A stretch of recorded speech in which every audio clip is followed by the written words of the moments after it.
Welcome, ZASLOW Show 2.0. It is a Friday, the 3rd of February. Good to have you aboard. We are a Blue Wire podcast. We're getting ready to wrap up the week. You're getting ready for the weekend. Everybody's got a great weekend plan. I'm glad you're spending the start of it with your boy here. Make sure that you like, you rate, you comment, you do all that good stuff for the algorithm. I don't know how the algorithm works, but if you do all that stuff, it gets me the monies, and then everybody is really happy.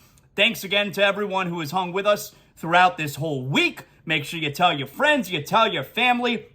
If you're interested in partnering with the program, you could obviously hit me up. My email address in my Twitter bio at ZASLOW Show. You could always hit me up on Twitter. You could always hit me up on the Instagram where I'm an influencer at ZASLOWJ. But we got a lot going on here today. It's a weird week because you don't have the NFL. This is the first week, this is the first week since, what are we talking here? First time in maybe 4.5 months, 5 months that we have no NFL this weekend. Very weird, and we only have one more game this season. So, a little bit of a strange weekend. Maybe there's some movies out there. Well, we're not going to do big movie, not a big movie today. We are going to get back to big movie, not a big movie. I will tell you this weekend, I'm going to go see Knock at the Cabin. That's the new M. Night Shyamalan movie. Now, everybody knows how I feel about Shyamalan, all right? He is a terrible filmmaker. But then, I got back on board with Shyamalan with his most recent movie, all right?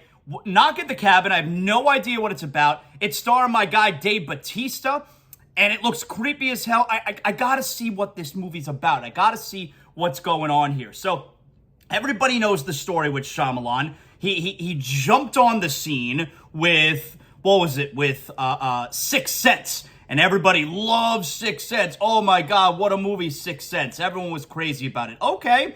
And he had some other movies after that I liked as well. Unbreakable, Signs, all right? So, all right, I'm into M. Night Shyamalan.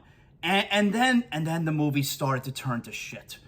You know, it first started with, what was that movie? The Village. What a piece of shit that movie was. Adrian Brody, Bryce Dallas Howard, horrendous movie. And then you got like Lady in the Water, horrendous movie. And then you got, what was the one with Mark Wahlberg and Zooey Deschanel? That was The Happening. Oh, terrible movie. And I'm like, I'm out on this M. Night Shyamalan. I can't do it anymore. And then he jumped back on the scene. They didn't advertise that it was a Shyamalan movie because he had like the worst reputation now. And it was Split, right? With what's his name? Who played Charles Xavier in the younger version of the X-Men? McAvoy, right? James McAvoy, is that his name? In Split. And Anya Taylor-Joy, who is wonderful. That movie's awesome. And, you know, that's part of we found out that was part of the Unbreakable universe. So, okay. But I'm still not into Shyamalan because they hid that was a Shyamalan movie from us. Still not into Shyamalan. Like, I'm out on him. And then what was it, like a year or two ago, the movie Old comes out. I had to find out how they get old. Why are they getting old? It sucked me in, this Old. And I liked Old. My wife and I, we were pleasantly...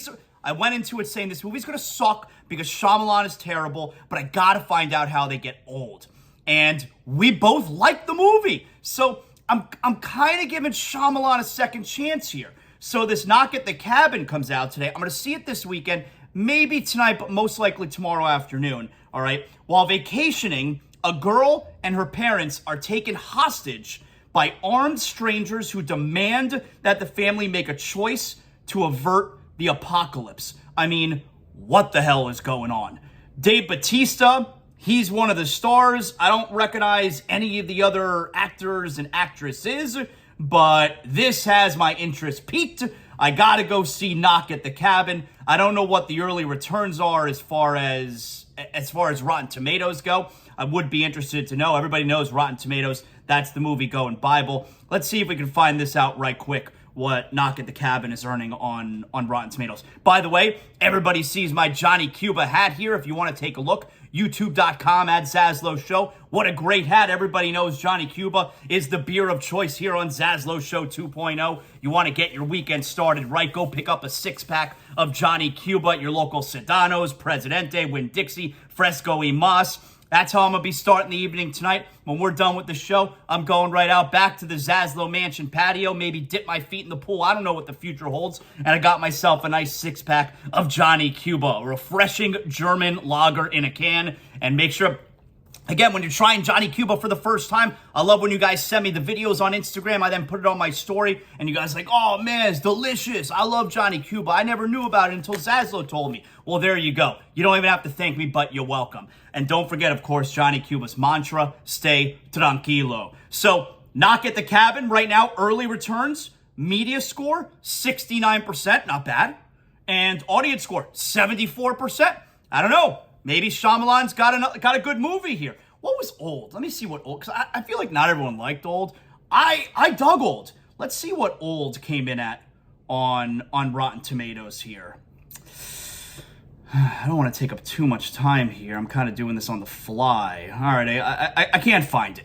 But anyway, I'm gonna go see Knock at the Cabin this weekend, and eventually we'll start to mix in big movie, not a big movie. You know how we roll. So the big story from last night.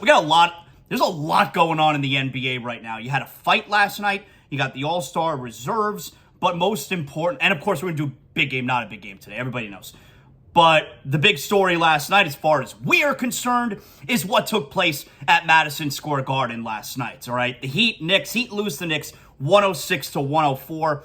I took my son to soccer training last night, so I did not get to see. Oh, look at this. They love this all throughout the day. Today's Jordan Day. It's 2/3/23. Jordan Day. So, I mean, talk about manufacturing things to talk about the week of the Pro Bowl when there isn't as much going on right now. 2/3/23.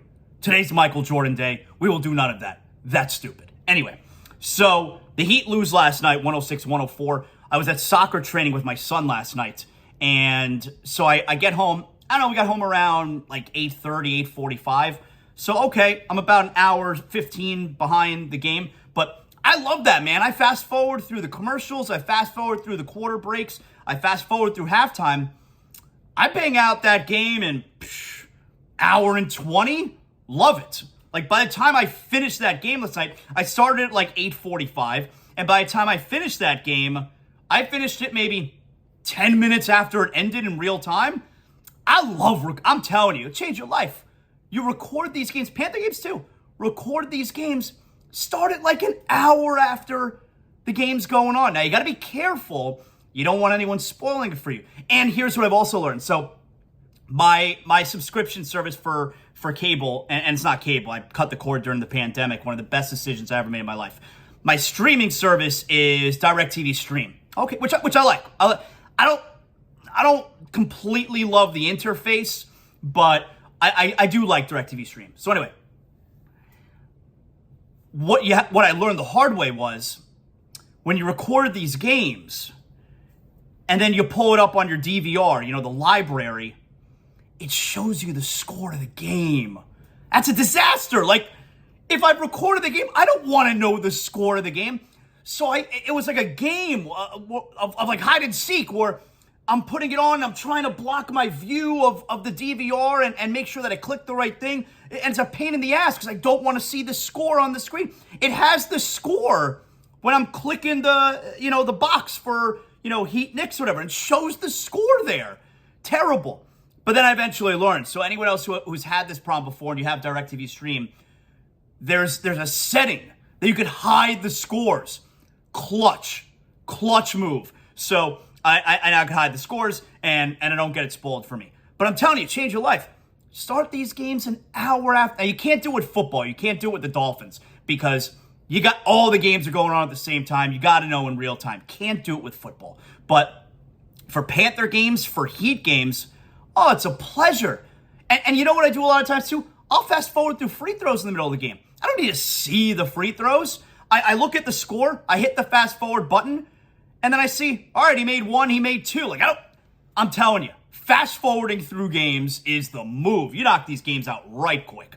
Anyway, so I did that last night with the Heat, and look, it's a missed opportunity because you had a chance, like I was saying yesterday.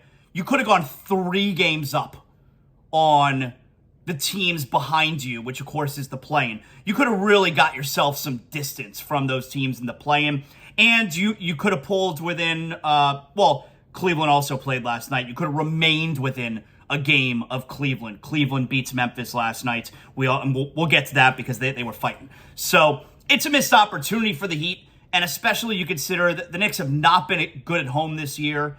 And I thought Karate and Eric Reed made a really good point last night where, you know, the Knicks home record, the Knicks home record's not good, but part of it is very likely because every team that comes in there, every player that plays at the Garden wants to play well. It's like when you're the champion and you're getting every team's best shot every single night. And that happens to the Warriors. Now, the Warriors suck on the road, but you know everybody's giving the Warriors their best shot. Everybody wants to beat the Warriors. And that kind of happens with the Knicks also, I believe. I thought it was a good point by Karate and Eric, where every team that visits the Garden is going to be playing really hard. They want to win in New York. Oh, that was a good point. But that game last night, and like I said on Twitter, it's always F the Knicks, but that game was fun. I wasn't even mad when they lost. Like, I really enjoyed that game. Even though it got sloppy in the end, it's like, all right, this is crazy, you know? And the sloppiness benefited the Heat because they gave them a couple of chances to tie and win the game in the very end. So it's F the Knicks for sure, but I wasn't even mad about losing that game last night. That game was fun. I enjoyed that game. So anyway, Tyler Hero, Bam Adebayo. I think part of the reason that I feel good about that was, man, the future for the Heat is right there. Tyler did not have a good first half, and then he was balling in the second half. Him and Bam carrying the Heat in the fourth quarter, giving them a chance to come back and tie and or win that game. And like we've all been saying at this point, Bam's that guy now. It's so awesome to see. He is that guy. He looks like Kevin Garnett out there. He does. I think that's a good comp. And I said that a couple of years ago, and then he wasn't kind of living up to it. But now, he looks like Garnett out there. He's a tremendous defender. He's got that free throw line jump shot down packed. He's got that turnaround 12, 14-foot jumper down packed. He is a beast going at the bat. It's every game now. He's dunking on some fool. He is that dude now. It's awesome to see. Really fun. So, on a nightly basis, like Bam has become a guy where, yeah, you're expecting big things from him. It's really cool. And Tyler was great in the fourth quarter yesterday, leading the comeback there in the third when the Heat fell back behind by 14 there. Tyler and Bam were sensational last night. You didn't get much out of Jimmy. That's all right. That's going to happen. The Heat were shorthanded. You had no Victor Oladipo last night. All right, that's the way it goes. Like I said, that was a missed opportunity, but I didn't even feel bad about losing that game. To me, that was a fun game. Part of the reason you're upset if you lost that, part of the reason you're upset that they lost that game was that's a tough loss because of what the next game is now. You don't want to go on any kind of losing skids here because you worked so hard to get yourself to a place where you were 6 games over. Now at 29-24, tomorrow night here at Milwaukee. So that's the part that kind of stinks. Not that you lost at the Knicks, but because it kind of sets you up. You don't want to lose back-to-back games. So anyway, that's where they're at right now. But another thing on Bam here, you know, I said this all throughout the offseason too. Everyone wants Bam or wanted Bam. He's got to start shooting threes. He's got to work in the three-point shot. And like you saw it a couple times in the preseason where he stepped into a three and like, oh, he's going to do it. I've been saying the whole time, why? Why does Bam need to shoot threes? Why can't he just continue doing what he's doing? Why can't he continue working on what he's working on and just be awesome? Why does Bam have to shoot threes? Why can't he just continue to do what he's doing and become unstoppable in that mid-range and around the basket. Giannis is a lousy three-point shooter. You'll watch Bucks playoff games and you don't understand why Giannis shoots threes. Giannis should just keep doing what he's unstoppable. Like, Giannis is this generation's Shaq. Why would you want Giannis to shoot threes? So, along the same line, why would you want Bam to shoot threes? He's not good at it. Just keep doing what you're doing and keep improving on that. And guess what? He never shoots threes now, and he shouldn't. You thought he was going to. He never shoots threes, and he got better at the thing that he was already pretty good at, but really still needed work, and now he's unstoppable. You don't need to shoot threes. This whole game is not about threes. And you look at Bam as a prime example. No reason for Bam. Like, all those people who wanted Bam to step out and start shooting threes, you still feel that way? Like, that's ridiculous if you feel that way. He should never shoot threes. 30 points, 32 points last night, 11 to 16, 32 points. He's becoming unstoppable. 15 feet and in. And if they double him, great. He's an excellent passing big man. There's no reason for Bam to shoot threes, and I'm glad he never bought into that. He should never. There's no reason for him ever to buy into that. It's an excellent job out of him. And this version of Bam, like, that would have beaten the Boston Celtics last year. So, as long as the Heat, and look, the Heat are going to be in the playoffs. They're probably going to be 6. Maybe they could jump up to 5. As long as they're healthy, they're going to be a problem for someone. Now, look, can the Heat lose in the first round to a team like Philly, to a team like Brooklyn? Yeah. Although I think they'd beat Philly. But can the Heat lose, and I think they beat Brooklyn too, but can the Heat lose to a team like Brooklyn or a team like Philly in the first round? Yes. But the Heat are going to be a pain in the ass to whoever they face in the playoffs. Whatever seed they are, especially with this version of Bam Adebayo. It's awesome to see. So let's go over the finish, actually. Hero and Bam were great down the stretch. Hero with a couple baskets to bring the Heat close. You had a three-pointer on the other end by Quickly. He's a nice player. And then Hero got it back. Then you had a couple free throws from Bam, which would make it 102-101.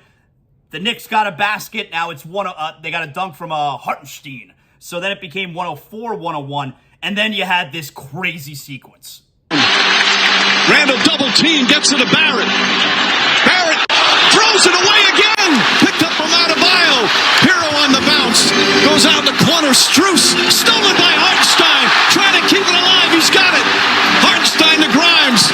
Randall inside. And the Knicks go up by 5 with 5 seconds remaining. What a sequence. Helter skelter. Barrett discombobulated.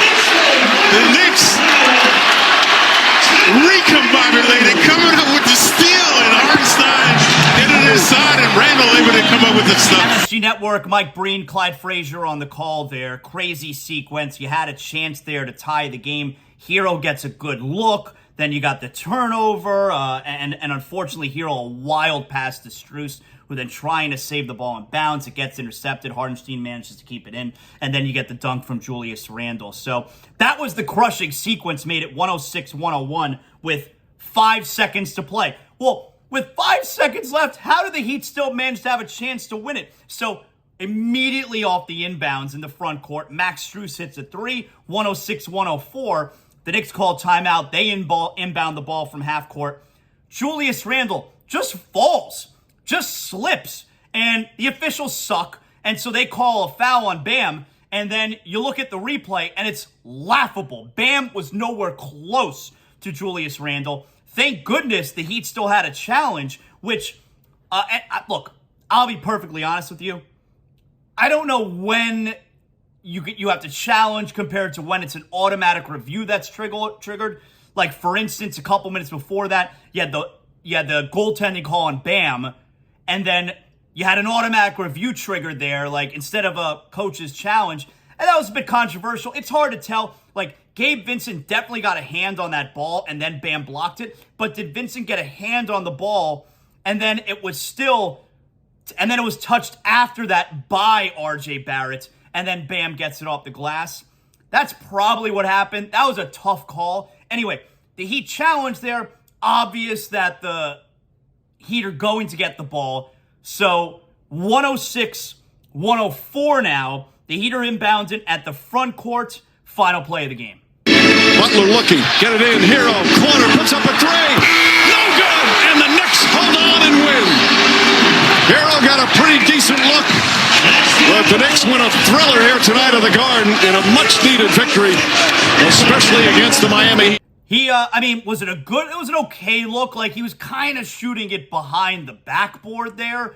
I thought it was going on. I thought it was going in. It ends up being just a tad to the left, hits the back iron, no good.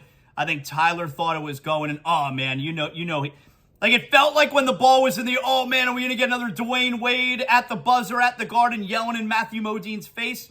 It felt like we were about to get, like, the Tyler Hero moment at the buzzer, at the Garden, and the Heat come up short. So, like I said, I thought the game was really fun, despite it being really sloppy at the end there. It's always F the Knicks, but I think bigger picture, they're going to lose road games, all right? I think bigger picture, Hero was pretty good. He was great in the second half.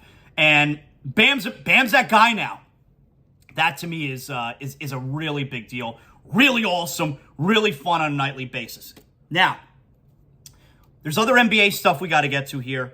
And we got to do the All-Star stuff, which Bam yesterday, predictably, I gave you my All-Star reserves, my predictions. Well, compare and contrast here what I got right. But Bam, total lock to get into the All-Star game. He's been voted in. We'll get back to that in a second here. But there is another part that we have to get to as far as the game last night. And, it's an everyday thing. I wish it wasn't. It's an everyday thing. Kyle Lowry is worthless. He's a worthless player on this team. Last night, 3 points, 1 rebound, 3 points, 1 assist, 2 rebounds, 1 for 7 field goals. He's a worthless player. And again, another scoreless first half, and also didn't play in the fourth quarter. So 3 out of 4 quarters in the game, you get nothing from Kyle Lowry. And it's like, oh, but what about the other stuff that he does, the other winning plays? Listen, he took 7 shots. Make more than 1. 7 shots. Make more than 1. And all he does is shoot threes. He does nothing else. He sucks. He's an all-time hateable Miami Heat player. And I really don't feel like the Heat have had many guys like that. Obviously, one of the first guys you think of is Whiteside, and I'll get back to that in a second because that's the guy that people throw out to me on Twitter. And I don't agree, and I have a very strong rebuttal about that. But Kyle Lowry is completely worthless out there. And you cannot convince me that Gabe Vincent should not be getting all of Kyle Lowry's minutes. And I know I get a lot from people, why is Spo still starting him? Talked about this the other day, earlier in the week with Zach Harper from The Athletic, right? Where I think it's difficult, especially because Jimmy is tight with him. Although there is an element of it where it's like, hey, Jimmy, we just signed you. You're going to get $50 million a year. Like, let us do the business side. You play basketball. Like, there is an element to that. But we know Jimmy's a volatile personality, all right? So there's more to it than just let's not play Kyle Lowry. And on top of that, by the way, if you want to trade him, no one out there, and they're not going to be able to trade him, but if you want to trade him, you can't just not play him at all anymore. No one's going to trade for him. Now, I don't think anyone's going to trade for him anyway, but if he doesn't play at all, you're definitely not going to be able to trade him. So, for the why does Spo still start him crowd, look, he doesn't play him in the fourth quarter anymore. He's benched for the fourth quarter. It's a pretty bold move. So, whoever finishes the game is a lot more important than who starts the game. It's like with Tyler Hero the last couple of years. He wants to be a starter. Dude, you finish every game. It's so much more important than starting. Finishing is so much more important than starting. But you got to be careful with the Lowry situation because then it's like you don't want him to become a problem. Like, the Heat don't owe Kyle Lowry anything other than his paycheck. That's it. But you don't want him to become a problem in the locker room. And I don't know if Kyle Lowry will become a problem or not. He's been here for a year and a half. We don't know him. You ever see him doing stuff in the community? Like we don't know him. I don't know what kind of... I don't know his personality. I don't know anything about him. Nor do I want to. But he is worthless out there. And defensively, go watch him defensively. He's a sieve. He's terrible out there. He can't move. He is completely washed up. And does Pat Riley in the front office deserve blame here? Of course. It's an all-time bad trade. I mean, it's not just about trading away Goran Dragic, who might have his jersey retired one day for this guy, but it's also Precious Achiuwa. Like, the Heat are searching for the guy to play next to Bam Adebayo. Yeah, you know what? Precious Achiuwa would be a pretty good guy. And then you gave Lowry the contract as well. It's an all-time bad Heat trade. It might be the worst Heat trade of all time. And when you look at, he gave out this contract, not along the lines of Lowry, not $28, $29 million a season, and not giving you no value in return for it. Like, you want to throw Whiteside at me. Look, Hassan Whiteside, who was making what, like, I don't know, like $22 million or something like that at the time.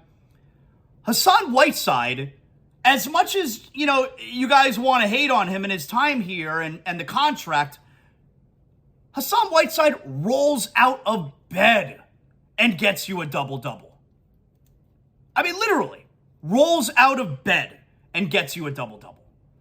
Lowry gives you nothing. Whiteside was a mope, yes.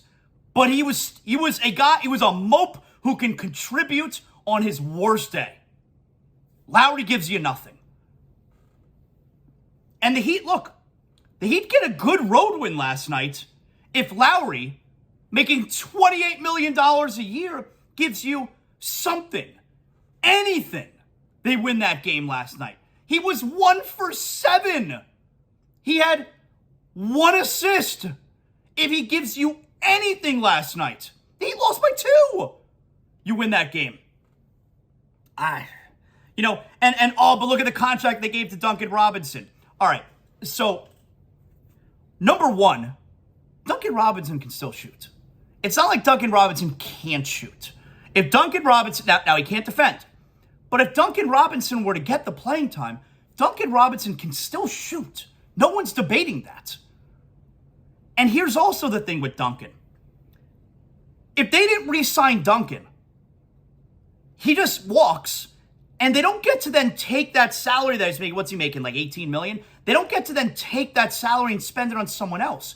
The Heat were over the salary cap, so it was either keep Duncan Robinson and, most importantly, that salary slot, which you can then trade for something else, or Duncan Robinson leaves for nothing. You don't then get to use that money somewhere else. They were already over the cap, so you couldn't let Duncan leave. You give him that contract, number one, because you think he's worth it, and they were wrong. And number two, because you want the salary slot in trade down the line. Like, that's part of why they gave Dwayne Dedmon. Dwayne Dedmon makes almost $7 million. Dedmon, he sucks. Why does he make $7 million? Well, they want to be able to trade that salary slot and try, either trade it by itself, which you won't get much for, or add it to, say, Duncan Robinson, and now you get a guy who's worth something. Like, if Dedmon was signed for a minimum contract, you're not going to get anything for him. You want to pay him more because you want that salary slot. And with Robinson, it was either pay him and get that salary slot where if things go awry, you could trade it down the road, or he walks and you have nothing. And that's a no-brainer. Like, it's not your money. What do you care what Mickey Harrison's paying? And it wasn't taken up against the salary cap because they were already over the cap. So the Robinson situation is not so clear-cut and dry. But now, with Lowry, trade deadline's in 6 days, okay? It is up to Pat Riley to fix this now. He hurts the team on both ends of the floor. It's not even like, all right, he's not giving you much offense, but at least defense, he can still guard the perimeter. No, he can't. No, he can't. It's now up to Riley, and to a lesser extent, Spo.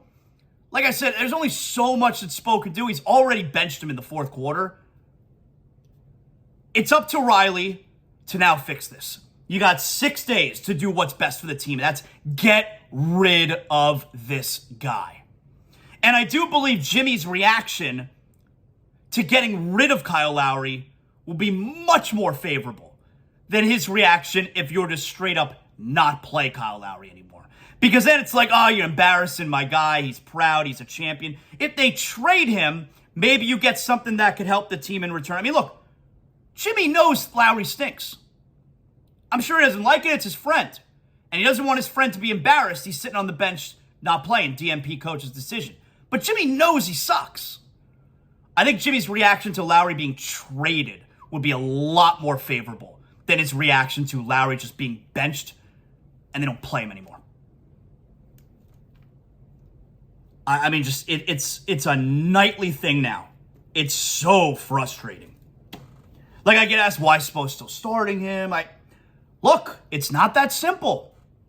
And then also, so this was interesting too, because yeah, it's a nightly or the next day ZASLOW Show 2.0 thing with me where I hate watching this Kyle Lowry play, and so I got the tweet last night. ZASLOW, I agree with everything you're saying, but you really hate this player. What I'm paraphrasing here. Is it a personal thing? No, it's not personal. I've never met Kyle Lowry, nor do I want to. It's not personal at all. But the reason I have such disdain for him, it's simple. When is the last time, if ever, when is the last time that the Heat are paying a player what they're paying Kyle Lowry and getting no production? It's never happened. So when else would you get this reaction out of me? Like I said with Whiteside, he was making like 20, 22 million, whatever it was. Yeah, he was a mope. But again, and he terrible at the little things. But he rolls out of bed and gets you a double-double. He'll roll out of bed and get you 13. On his worst day, Whiteside got you a double-double. On Kyle Lowry's worst day, you get that last night. You get nothing. And Kyle Lowry's worst days are pretty often now. So, yeah, there's nothing personal. It's just he's hurting my favorite team. And he's not my guy. Like, it'd be one thing if this was a guy who's been on the team for a really long time and now has had this huge drop-off. No, this is essentially a mercenary who took a lot of money, misses a ton of games, and stinks. Gives the team nothing. And he is unaesthetically pleasing to watch, as it gets.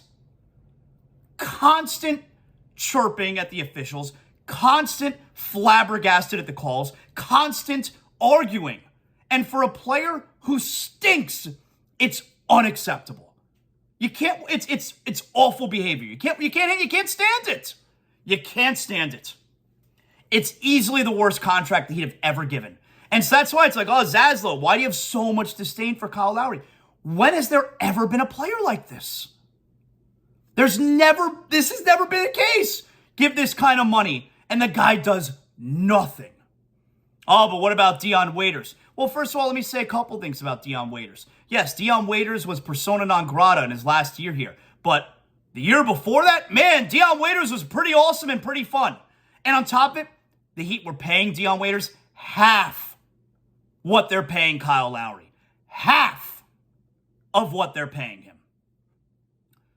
It's up to Pat Riley now. You got 6 days.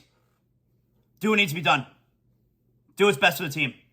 And I do think that Jimmy's reaction to him being traded would be a lot less angry than if he were just not to play at all.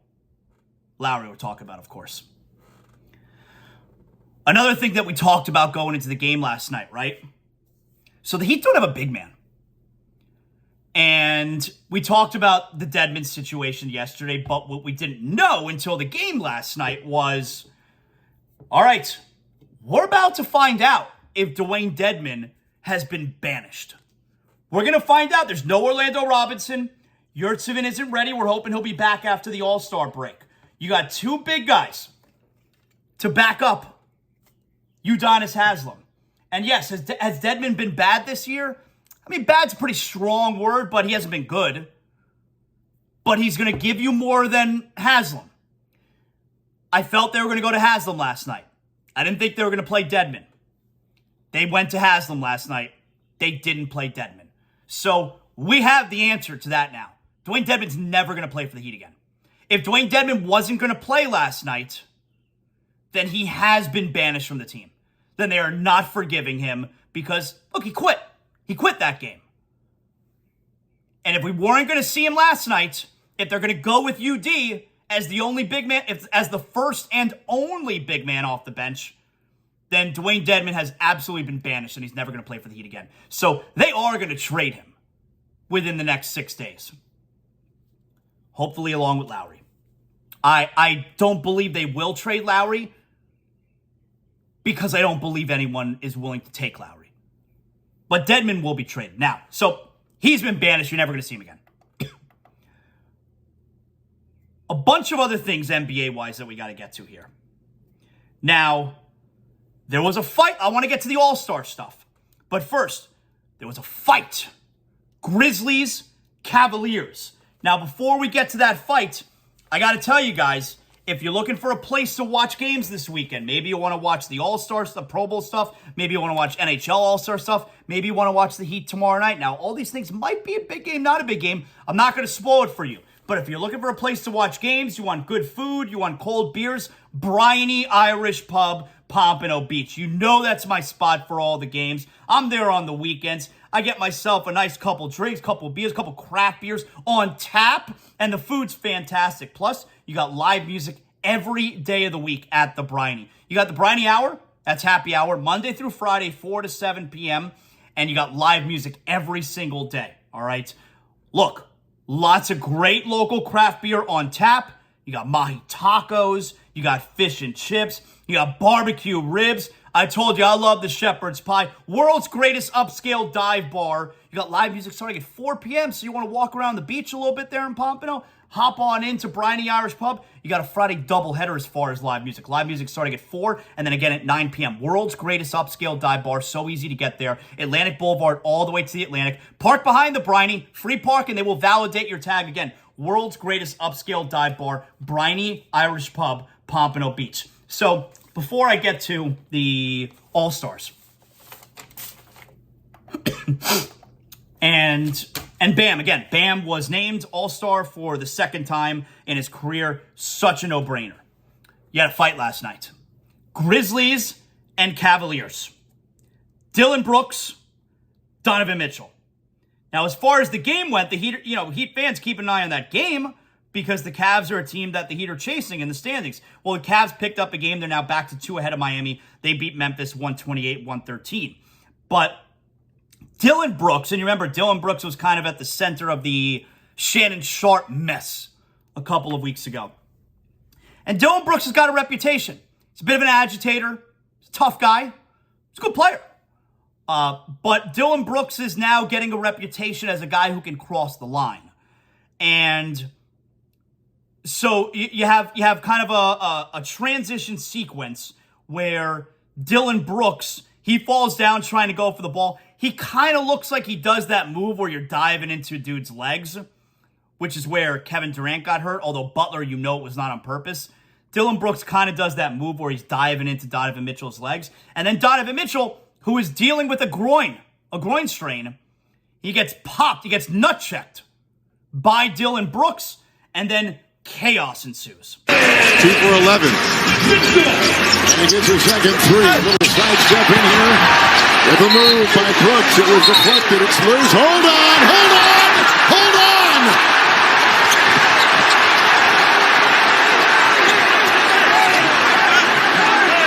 Here's the block by Mobley.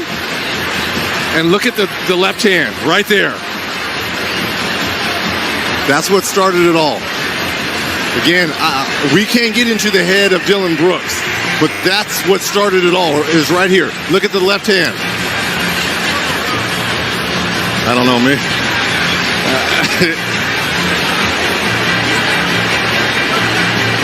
Boink. Yeah. Ooh. It's hard to know intent. Yeah. Right there. That's not our job, but that's what started it all. Wow, and then threw him down. See, right there, that gentleman right there works for the Grizzlies. All right, so a few things there. Number one, what Reggie was saying at the end there, you could see the guy, the personnel member from the Grizzlies who ran off the bench and legit tackled Dillon Brooks. That was a Grizzlies assistant coach who ran in there to tackle Dillon Brooks to keep him from, even further escalating what became an ugly scene. It doesn't look like punches were thrown. It's more like face mush kind of deal. There's going to be suspensions. My guess is Mitchell gets 1, Brooks gets one, maybe Brooks gets two, probably one apiece. But to show you what's been happening with Dillon Brooks and how Dillon Brooks is not only developing a reputation, but also is kind of starting to cross the line here. One of the first things that happens during this fracas there, and Reggie Miller begins to explain it before it cut off, the assistant coach, the first thing that came to his mind, I got to go tackle Dillon Brooks. Because he knows the craziness that might ensue. To me, that's a red flag right there that Dillon Brooks needs to tone it down when the Grizzlies assistant coach sprints onto the floor and tackles Dillon Brooks to make sure that the craziness doesn't continue. Now, number one, Kevin Harlan. I mean, as good as it gets. He is as good as it gets. But Reggie, what are you talking about? You don't understand intent. You can't get in his head. Reggie, open your eyes. You got, you're being completely biased. And I don't think Reggie's trying to be biased, but you're being completely biased if you don't think that Dillon Brooks knew exactly what was going on there. He gave him a nut check. After possibly trying to dive into his legs, he gave him a nut check. And for a player who is dealing with a groin strain, and in Dillon Brooks, who has control of his body, he's a world-class athlete. Reggie, wake up. Open your eyes, Reggie. But Dillon Brooks is, Dillon Brooks, probably need to tone it down a little bit. He's starting to become like that player who crosses the line. So, ugly situation there. We'll have more from Donovan Mitchell and big deal, not a big deal. I want to give an update here as far as the NBA All-Stars go. So, let's look at how I did yesterday. So, it was revealed last night. The coaches vote in 7 reserves on each side, right? So, the Western Conference, I didn't give you my predictions for Western Conference, but the Western Conference, Shai Gilgeous-Alexander, yup. Damian Lillard, yup. Lauri Markkanen, yup. Ja Morant, yup. Domantas Sabonis, yup. Jaren Jackson Jr., I feel like that's a surprise, but I like it because I learned that Jaren Jackson Jr. has the best nickname in the NBA. He leads the NBA in blocks, and apparently his nickname is Block Panther. Amazing nickname. That is my favorite nickname in the NBA now. Jaren Jackson Jr., the Block Panther. That is a sick nickname. I love that. And the 7th guy, Paul George. I got a problem with Paul George being voted in. Paul George has played, he's missed 17 games. Come on. He takes off every other game, it seems. I got a problem with Paul George being in the game. But anyway, the Eastern Conference. Let's see how I did here, right? So I gave you my 7 yesterday. I got 5 out of 7. The 5 that I got right. Bam, lock. Jaylen Brown, DeMar DeRozan, Drew Holiday, Tyrese Halliburton. Those are the 5 that I got right. The other 2 were Embiid. Now, Embiid was weird. I thought Embiid deserved to be an all-star, but I was confused if he's already been announced in the game because Durant is probably not going to play in the game because he's hurt. If I wasn't confused about that, obviously I would have had Embiid there. Instead, I had Siakam. So if I knew that Embiid did not already get voted, I would have had him there instead of Siakam. But anyway, it is what it is. And the other one that I got wrong was Julius Randle.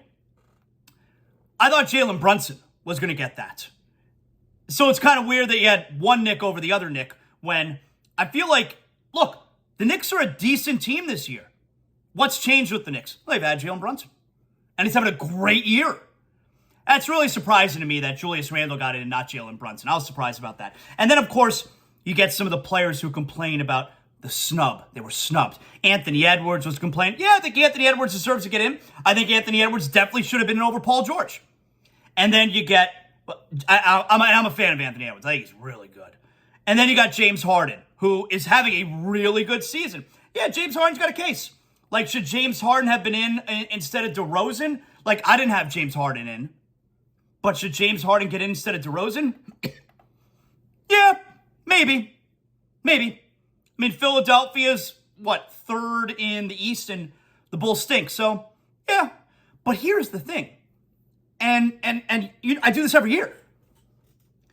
If you're going to complain about being snubbed, If you're a fan or a media member who's going to complain about player X being snubbed, that's fine.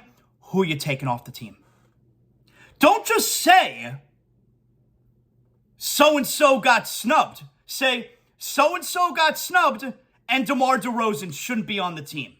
So-and-so got snubbed and Paul George shouldn't be on the team. Don't just say player X got snubbed. Okay, there's a limit. 7 reserves are named. If there were 8 reserves, maybe your guy would have gotten in.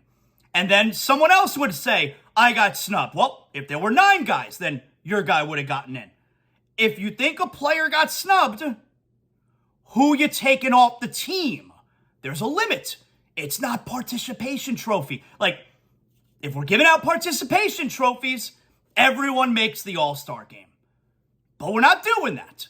So if you think you got snubbed, who you taking off? If you think player X got snubbed, okay, hey, be a grown-up and say who shouldn't be on the team. And I'll do that right now. Jimmy Butler.